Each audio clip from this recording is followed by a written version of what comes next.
Puxo uma cadeira e sinto o aroma deste café, enquanto a luz da manhã atravessa a persiana iluminando os detalhes de uma história que exige nossa total atenção. Mergulharemos agora em uma jornada que desafia a sanidade e a estrutura familiar, onde o asfalto gélido parece esconder segredos que alma nenhuma deveria carregar. Imagine uma viagem sem fim, onde o ronco do motor é a única trilha sonora de um silêncio opressor.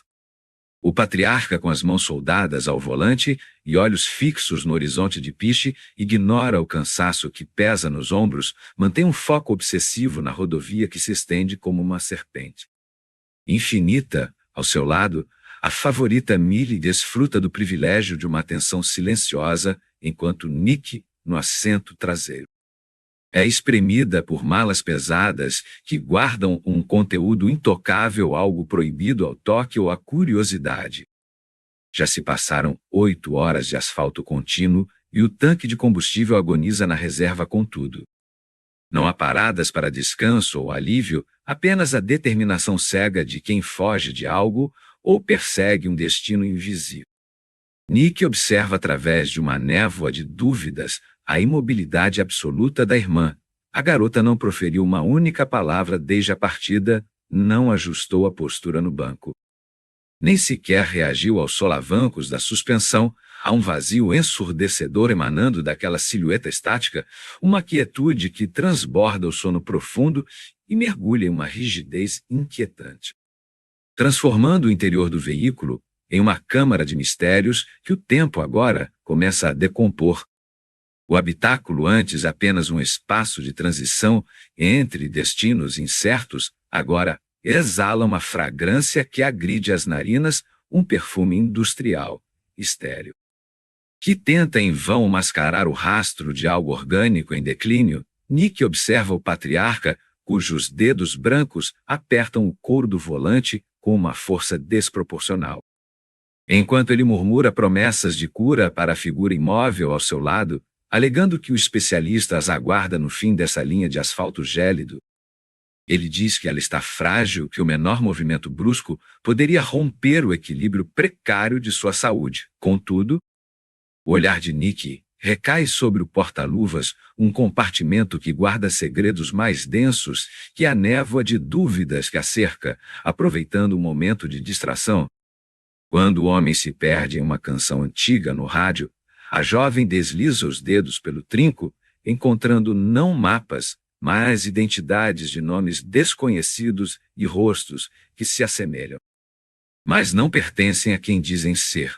Entre os papéis amarelados, um recorte de jornal sobre um sequestro ocorrido há uma década salta aos olhos, sugerindo que a fuga desesperada talvez não seja de um perigo externo, mas sim um retorno ao passado que deveria ter sido enterrado.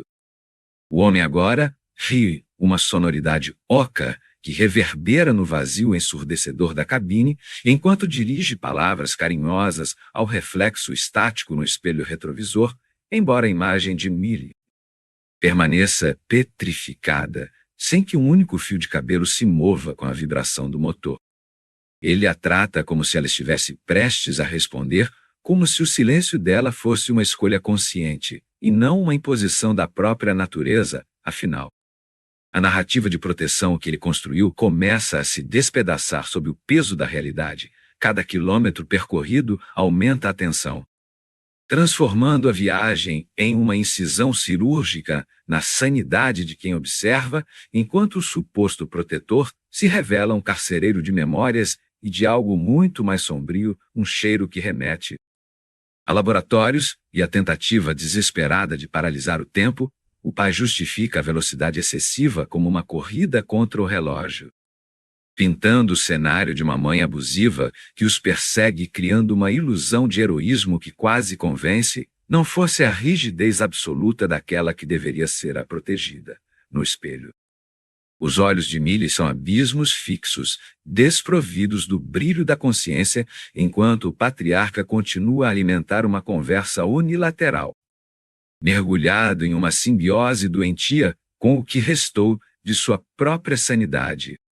O asfalto gélido sob os pneus marca o fim da inércia, quando um bloqueio inesperado na rodovia força a interrupção daquela marcha fúnebre e o homem, cujas mãos tremem levemente sobre o couro gasto do volante, tenta ajustar a postura da passageira ao seu lado.